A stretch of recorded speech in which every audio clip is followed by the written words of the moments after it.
and I sell each lot for $25,000 each. The stepped up value on my property then is $1.25 million.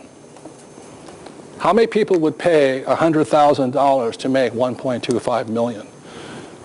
That's how simple it is. Where's the risk? You know, and the reason I say it's an infinite return is the moment I found this deal, naturally my friends who can't find a deal wanted me to give me the money. So let's say I gave them the money, so I have zero money into it. I give them half the deal, which means I make about $500,000. So I make $500,000 on zero of my money. I use other people's money, and that means my return is infinite. Does that make sense, you guys here? Nothing to that.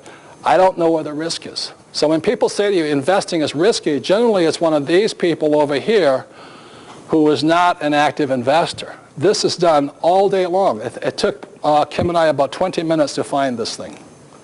We saw it there, bam, done. It's not a big deal. It's not a Donald Trump deal. But $1 million is $1 million. You can still spend it that well. And the last thing, more real life examples, is this my wife Kim did, is that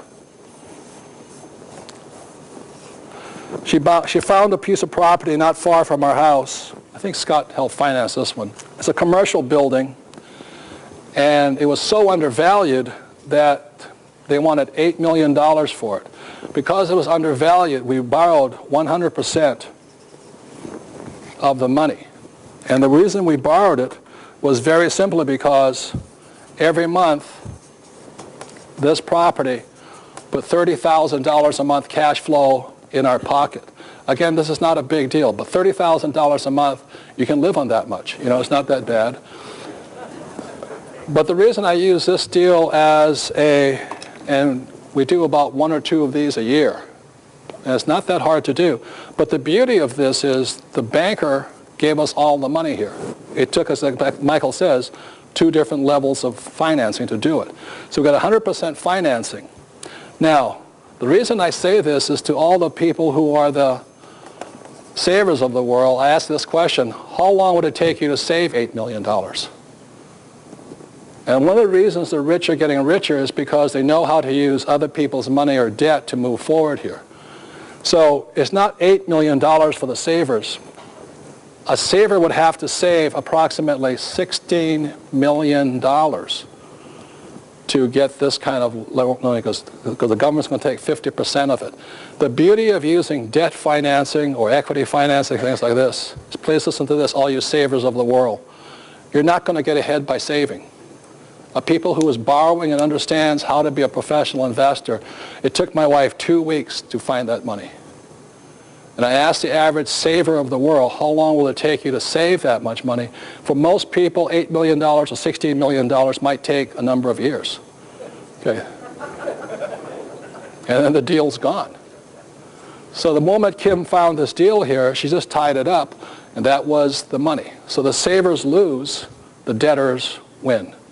And that's one of the big differences of learning how to use other people's money, how to have a friend like Scott McPherson or Michael Lecter on how to borrow money and things like this, because the savers are losing big time right now. So before we go into the next subject, I want to bring up my, one of my best friends, but also my investment partner in real estate, because the question I was asked during the break is, how does a person find a deal that cash flows? And I hear that a lot from people, especially now that people are coming into the market late. But there's still millions of deals around that you can find that cash flow. So before I answer that question, I'd rather bring up my business partner here, is also the author of The ABCs of Real Estate Investment. It's Ken McElroy. It's a big hand for Ken, please. This is his book. Why don't you give a little bit of your background before we go on?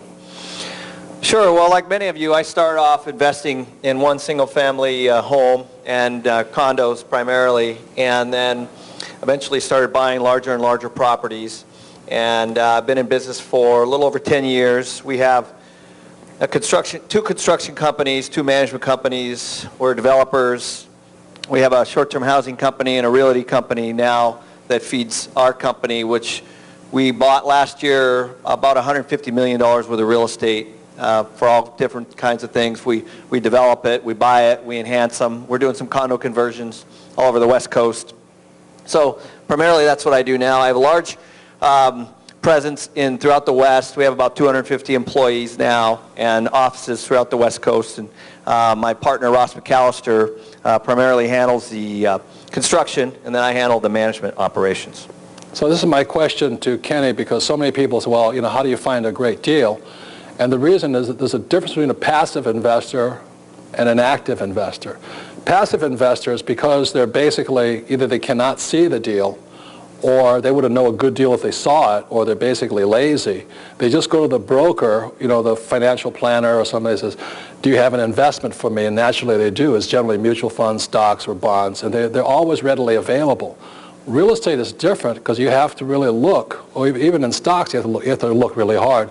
So my question to you is this, how many deals do you look at a week?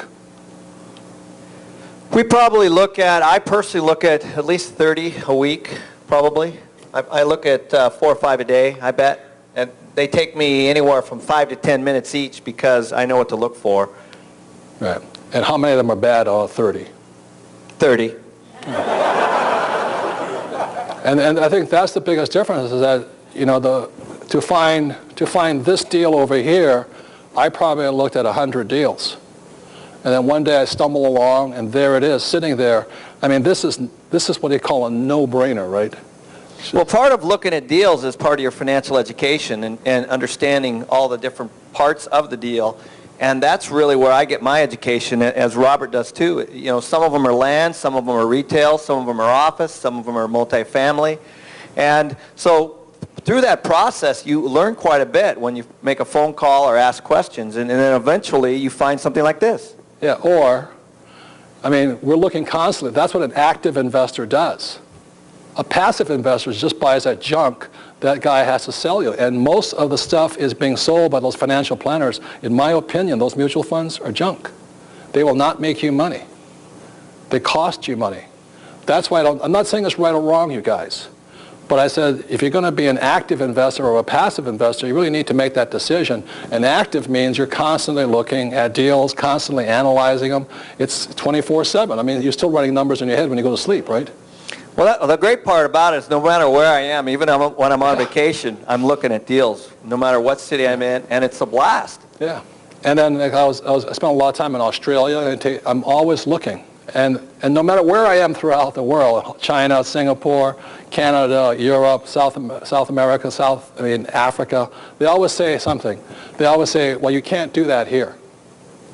No matter where I go. You can't do that here. And the reason they can't do it is because they're passive investors. They haven't trained their brain to see. No matter where I go, I'll find a deal that I can, make it, improve it, work it, or do something like that.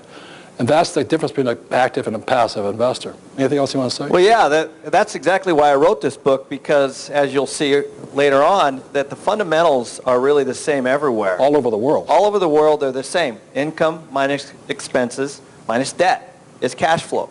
It's the same no matter if you're in Hong Kong or you're in Phoenix, Arizona. It doesn't matter. And that's why I wrote this book, because it walks you through that process. And one of the things I think is really funny is that, because Kenny is, his business partners are like Lehman Brothers and Goldman and the big houses. As I said, the story of the father that gave those 3 boys the money.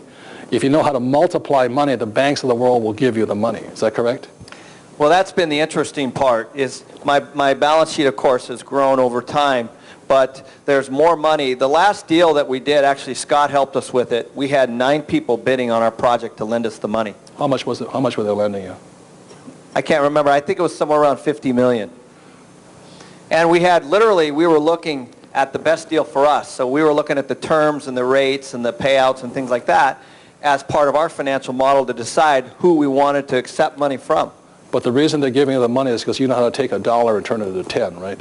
That's right, and because we had the team behind us. And that's really the skill a person has to learn. So many people want to do what Kenny does or what I do, but they're not willing to put the time in. They're passive investors, not active investors. And the thing that's even funnier is because Kenny's always in the marketplace.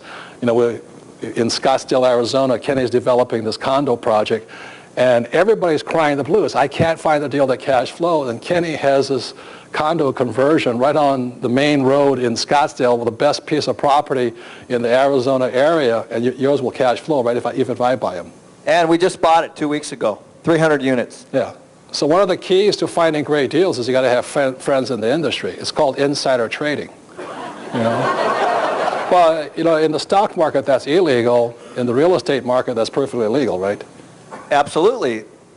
So that's how I find deals. It's, again, like I said to the gentleman, it's who your friends are, who you spend your time with. If you're spending time with people over here, like accountants and attorneys and all that who are non-investors, I think you're nuts. If you want to spend over here, that's where you find the deals are, because they always tell their friends first, right? Well, and I think it's been mentioned before, there is so much money to be given to you if the deal makes financial sense. You need to decide how it makes financial sense. And that's why I wrote the book, because it walks you through what's a good deal, what's a bad deal. Good. A big hand for Kenny, please. Thank you. So again, would you take 1 minute to discuss that? Look, ladies and gentlemen, there's millions and millions and millions of dollars right in front of you. But if you haven't trained your brain because you only have academic or professional education and no financial training, then you'll always be poor. You'll always think, well, it takes money to make money, or I don't have enough education, or I'm not rich, and all this stuff. Unless you change what's up here, nothing's going to change. Like I said, this project took probably 20 minutes to spot. It's a piece of raw land. And this one was right across the street from where Kim and I live. You know, it sat right there. And the bank gave us the money for it. 100% finance. Put $30,000 a month in our pocket. And the property has gone up in value, but we don't really care, because all we really want is every month is $30,000. Why we want $30,000 a month? It's because then we're free. We don't have to work for the rest of our lives. But we can do this time and time again. But we're active investors, not passive investors. You guys got that? You got to pay your dues. Put in your homework. Or you can be lazy like most people and say, well, how come you can't tell me about that deal? If I find a great deal, I'm not going to tell you. I'm going to buy it myself. Right? I mean, you should do the same thing. So please discuss that. You have to do the homework. Got that? Please discuss that really quickly, and then we'll move on.